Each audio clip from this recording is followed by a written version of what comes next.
잠언 26장 1절부터 28절까지 말씀입니다.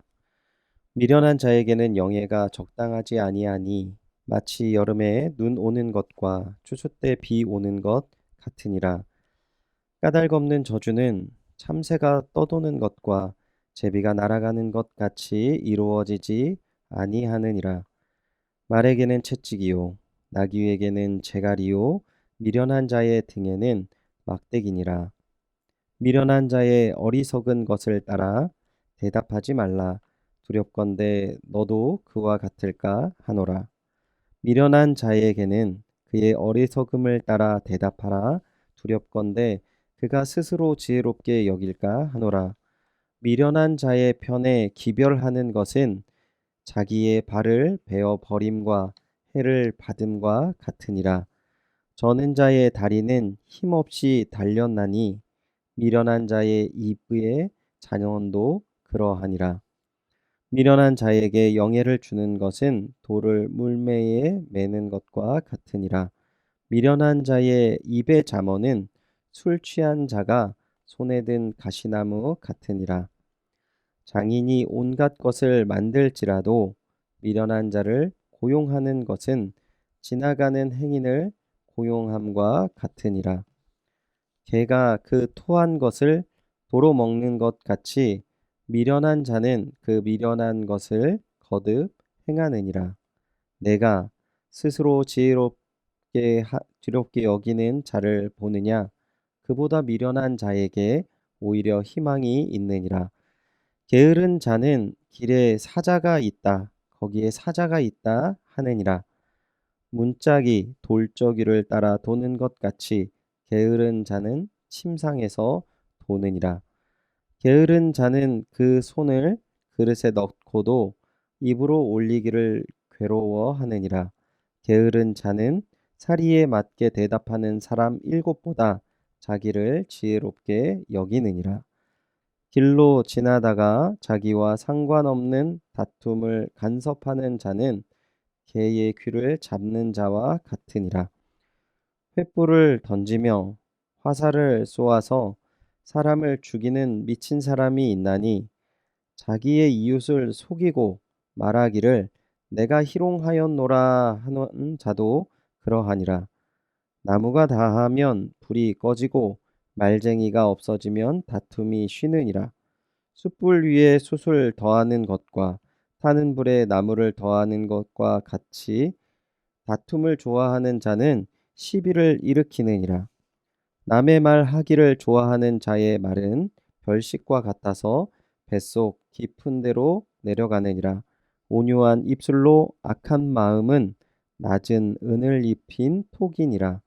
원수는 입술로는 꾸미고 속으로는 속임을 품나니 그 말이 좋을지라도 믿지 말 것은 그 마음에 7가지 가증한 것이 있음이니라. 속임으로 그 미움을 감출지라도 그의 악이 회중 앞에 드러나리라. 함정을 파는 자는 그것에 빠질 것이요 돌을 굴리는 자는 도리어 그것을 치이리라. 거짓말하는 자는 자기가 해한 자를 미워하고 아첨하는 입은 패망을 일으키느니라. 아멘. 스스로 지혜롭게 여기는 자라는 제목으로 오늘 아침에 말씀의 묵상 나누도록 하겠습니다. 오늘 본문은 공동체 혹은 나라의 사람을 뽑을 때 경계해야 할 사람이 누구인가에 대한 내용을 담고 있습니다. 가장 크게 본문의 내용을 차지하고 있는 사람들, 대표적으로 두 사람의 종류를 이야기하는데요.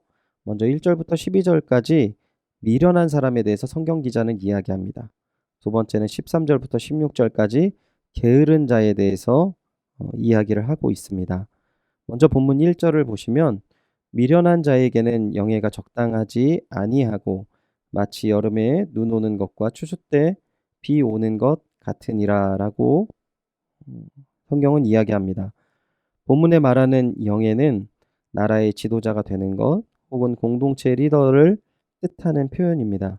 그러니까 미련한 자가 리더가 된다면 여름에 눈 오는 것과 추수 때 비 오는 것 같아서 모든 것을 망치게 될 것이다라고 성경이 이야기하고 있다라는 것이죠.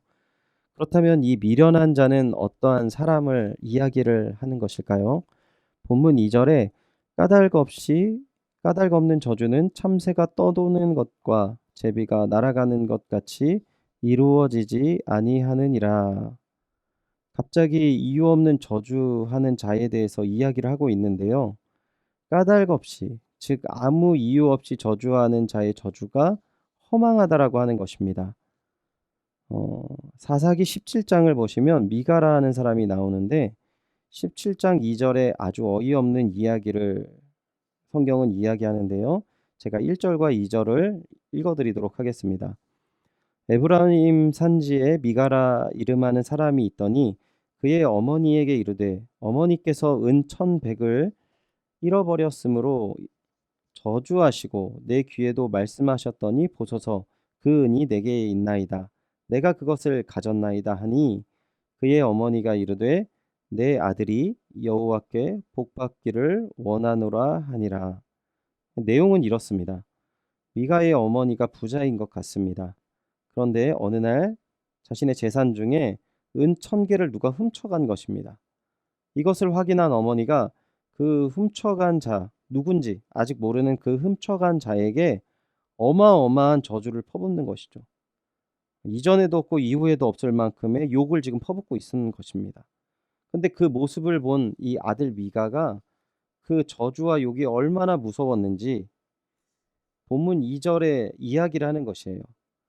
어머니가 은 1,100을 잃으셨으므로 저주하시고 그 저주를 내 귀에도 말씀하셨더니 보소서 그 은이 내게 있나이다. 내가 그것을 가졌나이다.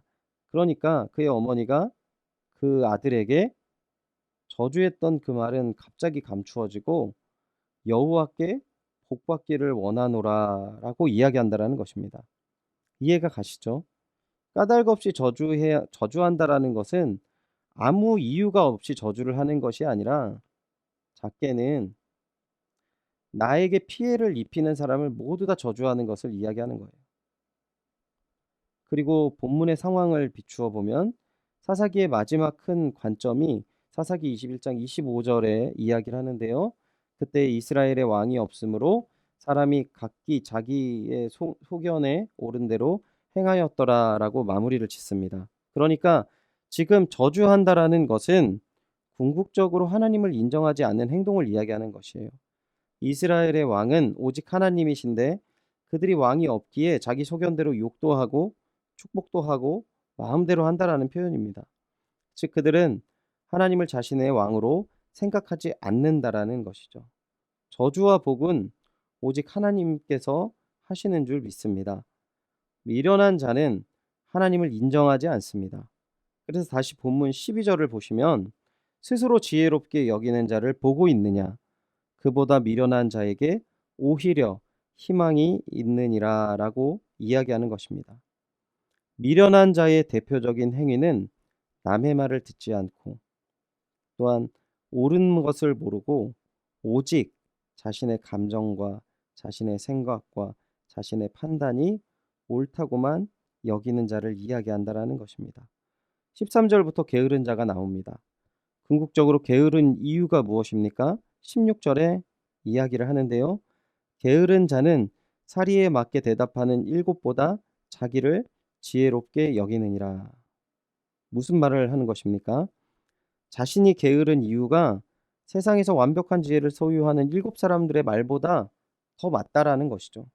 이것은 나의 행동에는 이유가 있어. 그리고 나의 행동에는 당신들보다 훨씬 더 똑똑한 그 모든 것들이 다 있는데 왜 잔소리를 하느냐라는 것이죠. 철저하게 자신 이외에는 아무 지식도 권위도 주인도 없는 행위를 지금 게으른 자의 모습으로 이야기를 하고 있다는 것입니다. 믿음의 길을 걷는 귀한 주님의 동역자 여러분 자신을 부인하시는 하루가 되시기를 소원합니다. 스스로 지혜롭다, 나는 맞다, 나는 잘났다, 나 이외에는 바른 사람이 없다 하는 것이 아니라 나는 죄인이며 한없이 약하고 주님 없이는 살 수 없는 사람이다 라는 고백으로 주님의 도우심을 받고 지혜로운 주님의 사람 되시기를 축원드립니다. 기도하겠습니다. 하나님 은혜와 사랑을 감사드립니다.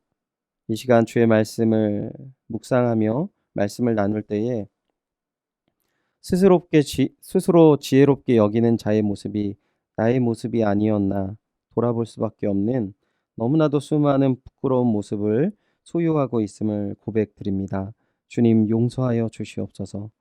오직 나의 부족함과 나의 더러움과 추함을 주님 앞에 고백드리며 주님에게 은혜를 구하고 도우심을 구하는 주님의 사람, 주님의 동역자, 또한 지혜로운 주님의 은혜를 또한 경험하게 하여 주시옵소서.